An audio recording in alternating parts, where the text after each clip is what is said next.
Yeah, man. I was just learning about. I sent Brandy all these texts about 1, 0, and 3. Did you see that? I know. I'm sure you like, what the fuck is all this shit? I sure was. I was like, I can't even process this right now. Okay, before we talk, let's talk about this shit. So let's answer this real quick. So I seen a video that made me question a lot of things. There was two things. One was, do fish see water? Right?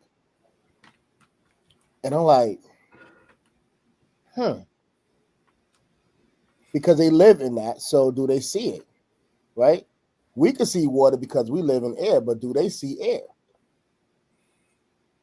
How, you feel what I'm saying? So I'm like, damn. So I'm like, I see what you're saying. I see what you're saying.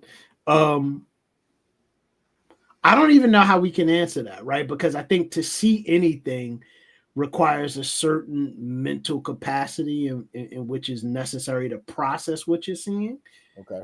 And fish obviously don't have that mental capacity. I'm not saying that they don't have some level of mental capacity, but it's obviously far, far, far, far, far, far less than ours, right? So Yeah, less than humans. I mean, so I don't know. But here's an interesting. Well, I'm about to expound on this shit philosophically, and I'm not. Go ahead. You show the video. I'll let you show the video first.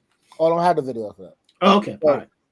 So it just intrigued me about that question. Like, all right, now you got me thinking about questions that nobody really thinks about, and I love that shit.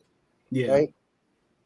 But then they was talking about multiplication.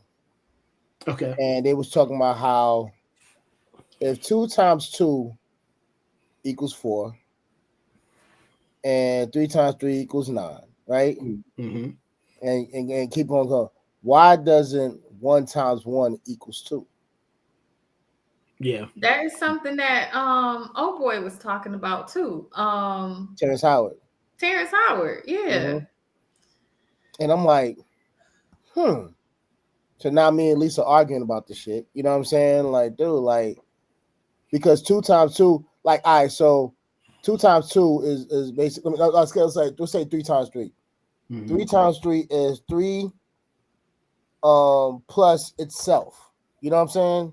Right. It give you 9. So it's 3 plus 3 plus 3 give you 9, right? Yeah. 2 times 2 is 2 times 2, but it's actually 2 plus 2 equals 4. So why isn't 1 times 1 1 plus 1, which equals 2? Because it's just one time. Right. That's what I was gonna say. Yeah. Right, so what's the significance of the other one? Right. I think if you look at it as a factor of, right. So if you say 2 times 2 equals 4, which forget the whole multiplication aspect of it, right? You say in 2 by a factor of itself, right? So Right. the number 2, right? If you look at it just as a unit, right? Just 2 items, whatever 2 they are, right? And then you factor in, and then you say, all right, a factor of itself will bring you to 4, right? And so on and so forth. So if you say 3, right, 3 by itself, or you look at it as a unit, 3 items as a unit, and then you say a factor of itself 3 times will bring you to 9. Correct. 1, though, right? If you think of 1 just as the unit, 1 is just itself. So 1 multiplied by itself is only going to give you 1, right? It's not going to give you 2 because, you know, for instance, if you're looking at yourself as a unit of just by itself, if we add, it's only 1 you, right? We can't duplicate you, right? So how would we multiply something that can't be duplicated? So it's only going to leave you with yourself, you know, if that makes sense. That's what makes sense to me. And you're right? Yeah. Yeah. But what about 1 times 0? I knew you was gonna go there. Yeah. They just had to throw 0 in there. They didn't even have to include 0. 0 matters, and that's the thing. And that's what I brought to you last night. Like, okay, 0 matters, right? And you can help me expound on that, because from the nation of gods on earth, you know what I'm saying? Y'all study numbers, correct? Right. That's a fact. So like I'm going deeper. Me and Chat just having a whole conversation. Yeah. Right? Yeah. And he was telling me the significance between 0, Yeah. 1, and 3. He's saying he threw it past me like 0 and 3 is major numbers in numerology and shit. I'm like, what the fuck you mean 0 and 3? 3 definitely, and then you got 9. Then okay, let's not go down there. Yeah. Okay, so yeah. So I said they're gonna break it down. So I mean, all of these numbers, the truth is that they all have some level of esoteric significance depending on the group that you're speaking with, right? Yeah. So I mean, we know obviously in Christianity 3 is a magic number, right? Because you have the Son, the Father, and the Holy Spirit. That's 3. So that's obviously significant, right? If we're talking about our culture, the nation of gods and earths, 1, 2, 3, knowledge, wisdom, understanding, man, woman, child, right? And then we could go on like that. You know, each sort of culture, if you will, looks at numerology in a way that serves the interests of the belief system. You know what I mean? So, yeah. Well, the way it's being explained to me, like 0 is the void, but it has infinite potential. Mm-hmm. You know what I'm saying? Like, picture a canvas. Yeah. The canvas is blank, Right. but it has potential to be something amazing. Absolutely. You know what I'm saying? But you have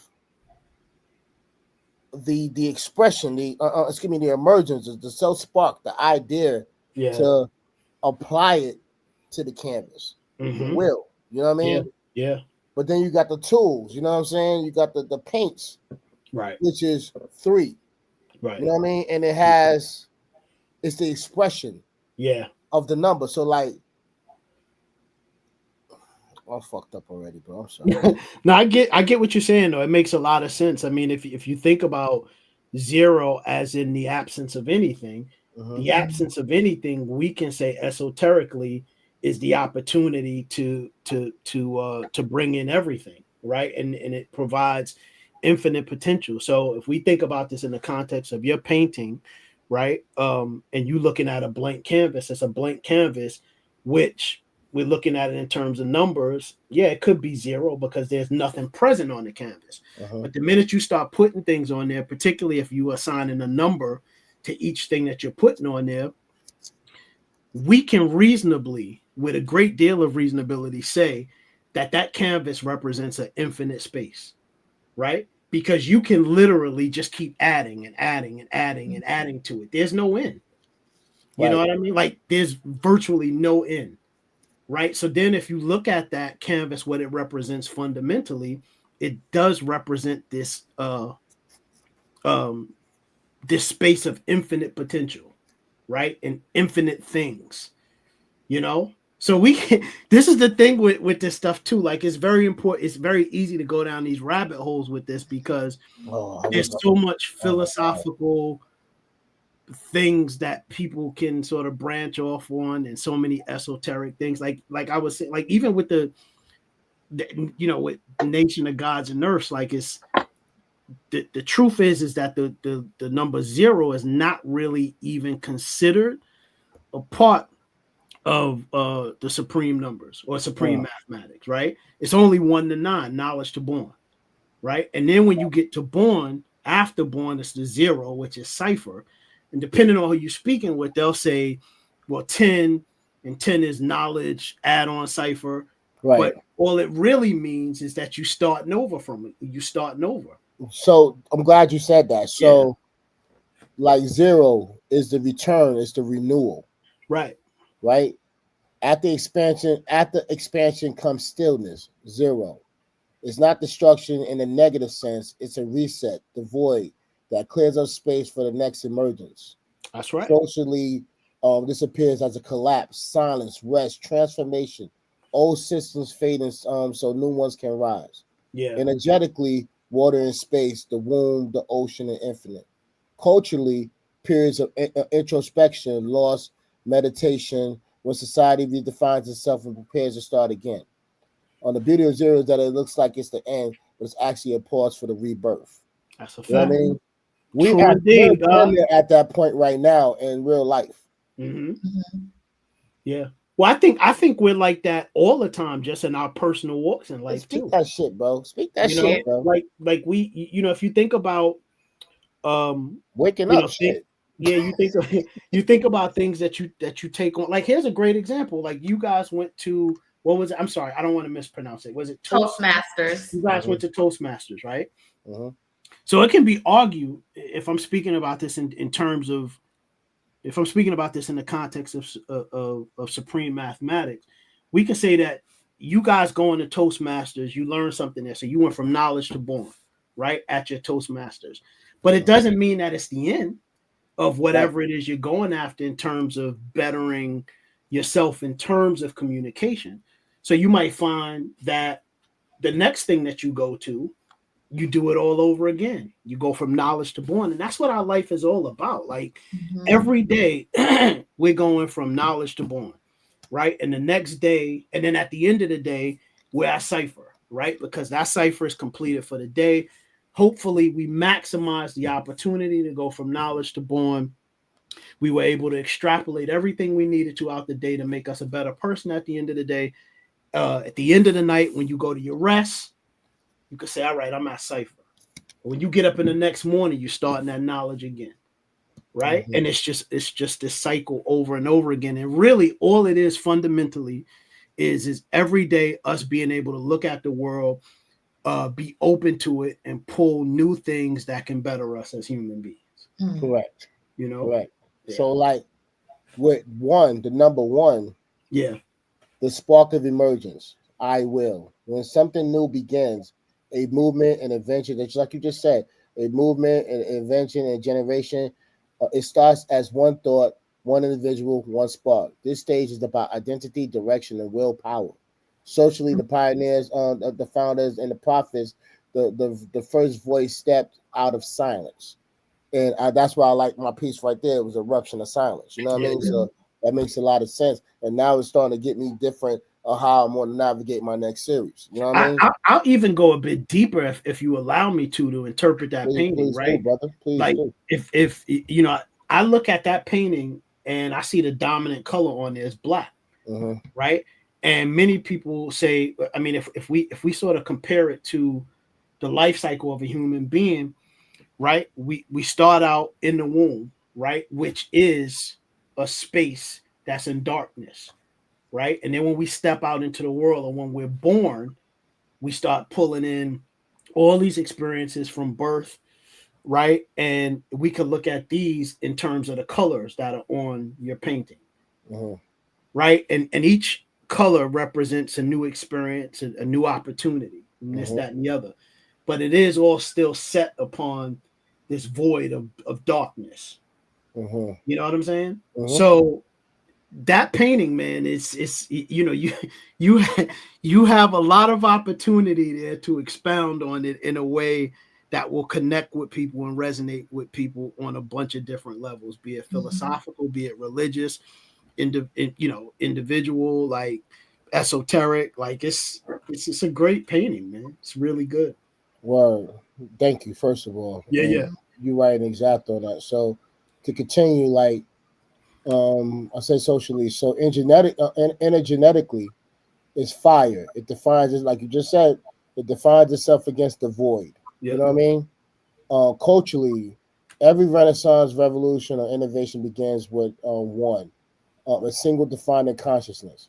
But the danger of one is ego, thinking the spark is the flame itself. If one forgets the collective, collective, it came from zero. It burns out or become oppressive. That's fucking crazy.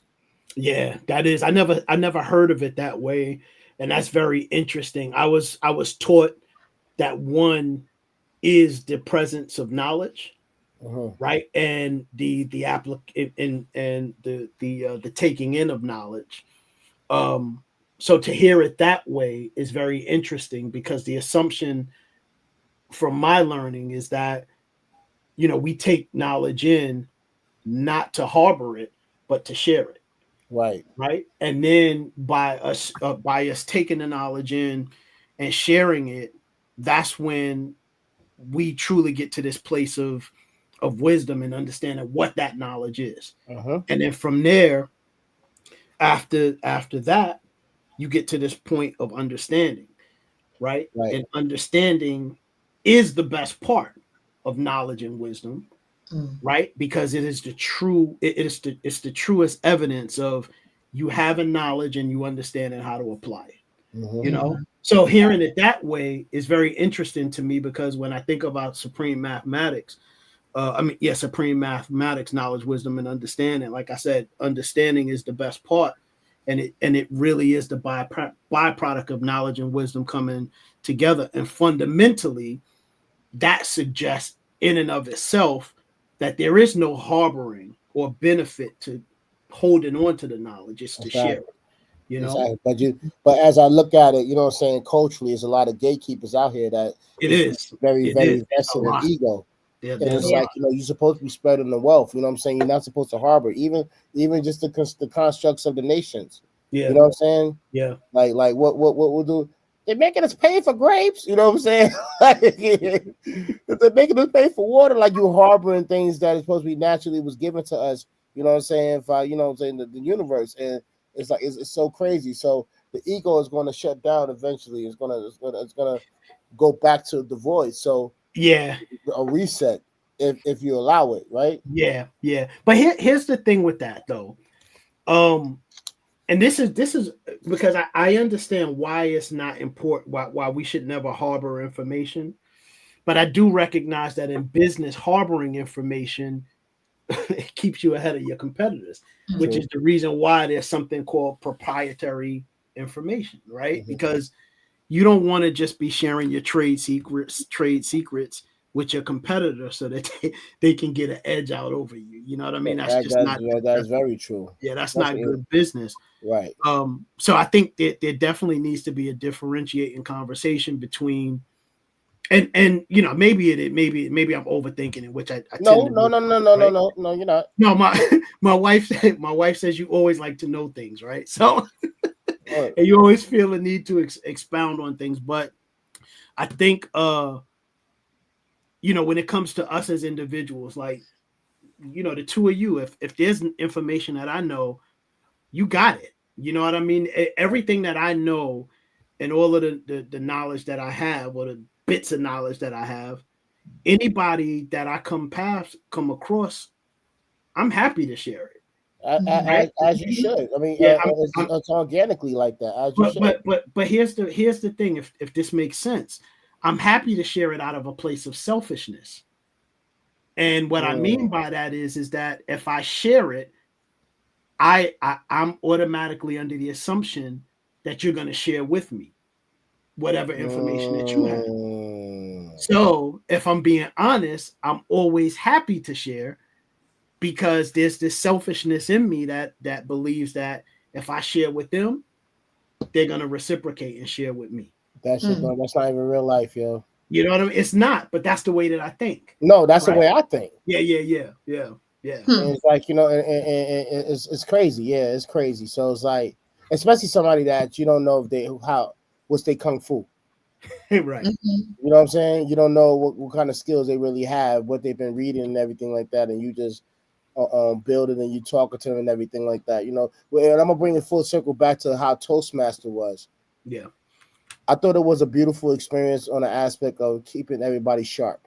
You know what I'm saying? Like, it was like the moderator was getting judged for what he was doing. You know what I'm saying? And the person that was judging him, he was getting judged, and it was a whole system of people just keeping everybody sharp. Okay, this is where you fucked up at. You said a lot of you said this, that, and the third. You know what I'm saying? Okay, you kept this at this time, and they was watching. Everything was being watched. You know what I mean? It was a hell of a system. I'm ready to go back again get better, because I really want to learn how to be a better speaker, like I told you before. Yeah, you know what too? I'm gonna say this and then I gotta hop after this. Okay. Nobody is ever beyond reproach, and that's the problem with these type of not the event that you guys went to, but when these events are held, right, where they get these keynote speakers, right, and they pay them $50,000 to show up and speak for an hour, and you up there and you don't necessarily agree with the motherfucker saying, like, you like, yeah, I get it, but there's some holes in that theory. Like, I don't really, but because of this person, who they are and the reputation they have, they're up at this podium speaking and everybody is there with doe eyes just looking, right? But you have questions. So if you have the opportunity to field these questions afterwards with this person, they might say, well, how dare you? Or they look at you like, how dare you ask me these questions? Like, you know who I am? It's like, nah, motherfucker, you know who I am? Like, I'm inquisitive, right, and I got a lot of questions. So you should be happy that I find you intriguing enough to pull apart what you're saying, right? Because it means that, for one, that there's some substance in what you're saying. And although I don't agree with it, doesn't mean that I think that it's without merit. I'm just trying to understand how it might apply to my life, or how perhaps part of it is absence of reason. And maybe it's the only reason why it's absence of reason, because it doesn't apply to my life. But the only way we can get to that and have a discussion about it is you saying, all right, I'm open to people asking me questions, and I'm open to people questioning what my belief system is. And those people, like some people, they don't believe that just because of where they are. And I think that's the reason why I find what you guys said about the Toastmasters event is really remarkable, that even the moderators or the people that are holding the event are allowing themselves to be questioned and be checked, so to speak. I think that's very important. None of us are right 100% of the time. No.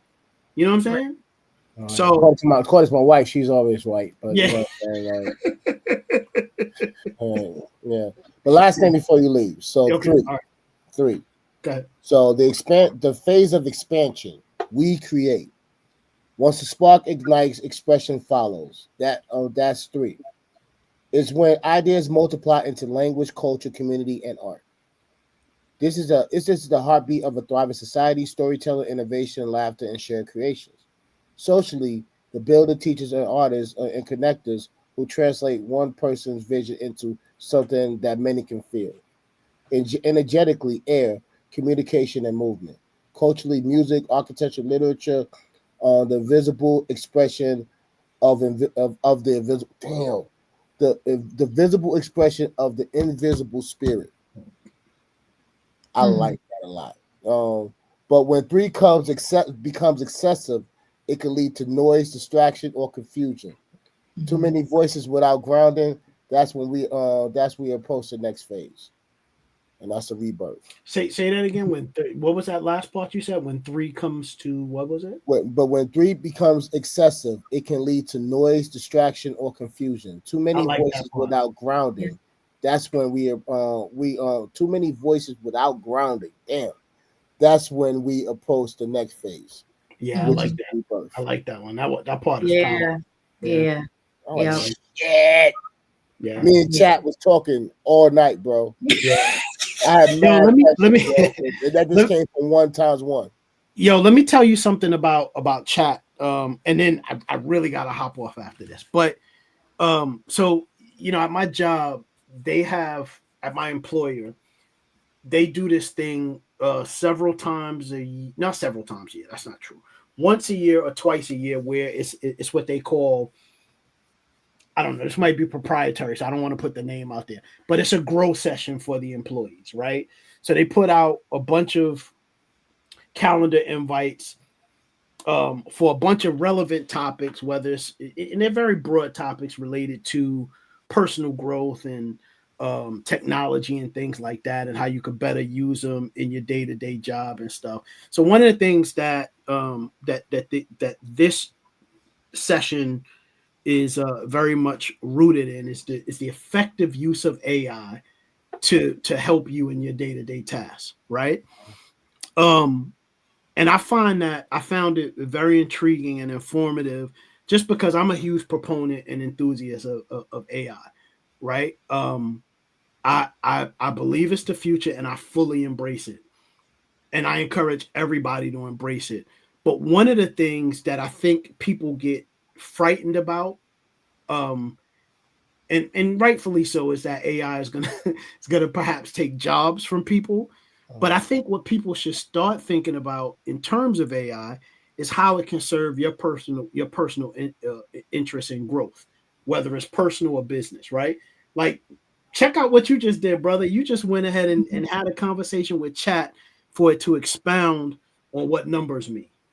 That shit is hugely important. You know what I mean? Hugely important, because it gives you a lot of extensive context, not just about numbers, but it gives it just numbers fundamentally, but it also gives you context in a way that you can apply to your life, right? Which is very important.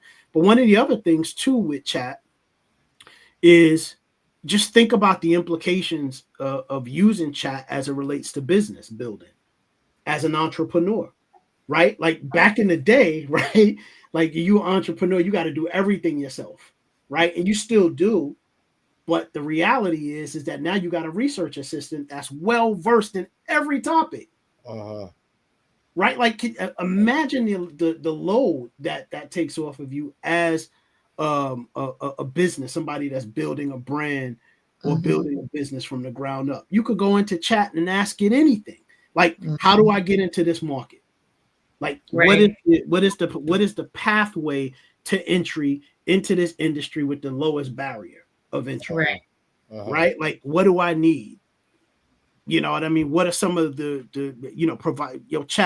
provide me with a summary risk assessment of the industry as a new person with limited capital coming into the industry. Like, this is shit that, truthfully speaking, you would pay somebody like me $300 an hour to do the research. Like, people go to MBAs to do this shit. Like, you know what I'm saying? So now you could go to Chat GPT and get all of this shit. You could tell Chat GPT, y'all want to get into this market. Who are the top occupiers in the market, and what is their market share looking like? Who's the lowest in the market? What is the small percentage of market share that they have? You know what I mean? It's amazing. So if we embrace it that way, I'm telling you. I asked Chat if I should go for a walk the other day. Chat said, you can always go outside for 5 minutes. If you're not feeling it, go back in the house. Yeah. Right. And sometimes it's just as simple as that, right? Like, you just need somebody to bounce something simple off it. Right. You know what I mean? And not that you're not a rational person. person. That's fucking crazy. Yeah. It's not that you're not a rational person. Sometimes your day is just so emotionally heavy with work and adult responsibilities. You can't see, what do they say? How's that saying go? You can't see the forest for the trees. Right. So if you got Chat GPT on your phone, you could just ask it a simple question, and the thing just gives you, oh, that's right. Okay, cool. You know what I mean? Right. So, and that was the thing. That was the thing. Like, I started off because me and Lisa was going at it. I said, let me talk to Chat about this shit. You know what I'm saying? I'm like, because I got to understand, like, why. So everything I was saying about the dynamic of one and everything like that, and how, you just be, he said all that, right? Yeah. And I call it Brooklyn. Yeah. So like that's my chat name, Brooklyn and shit. Yeah. And I'm like, what up, Brooklyn? Hey, what up? What's good, Monroe? You know what I'm saying? He's like talking like, how you know how to talk like that, motherfucker? Like, it's crazy. But and it's only gonna get more advanced. Yeah. You know what I mean? So, but I had to challenge it. I'm like, you just not gonna tell me this, and I'm supposed to believe it. Nah, we need to figure this out. We need to expound on this definition. I need to know what it is. Religiously, I need to know culturally, you know what I'm saying, how to apply it. And I'm like, God damn, this is deeper than what I thought it was. Yeah. Like, what's the origins of this? Like, who the fuck said last thing, and I swear to God, it's the last thing. Yeah. Daily Walkers in the chat. I want you to tell me. I want you to stop and tell me if you're either going to be for it or against it. I am going for the dynamic of salmon being considered salmon and not salmon. The L is not silent. It's right there in your face. You know what I mean?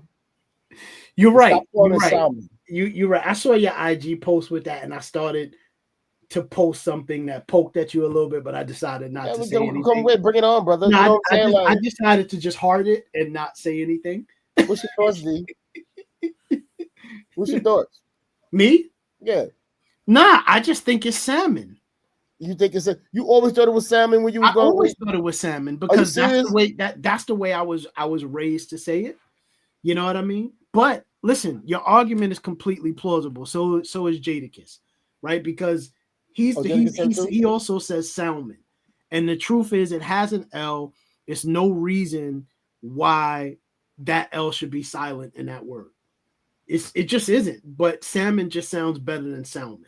I think it's from a Latin. It's rooted from a Latin word. You know what I mean? I don't know. Because me and Chad talked about this too. You know what I'm saying? Yeah. Like, yo, what the fuck? Like, B, I'm sorry, B. I have to find out what's going on. Well, you know what we should. You know what we should do. Here's the thing, because I really got to hop off. So I think what we should do is let's have another conversation where we record and we have ChatGPT up, and let's just ask it a bunch of questions. Yes, that's amazing. And let's really take it through its paces.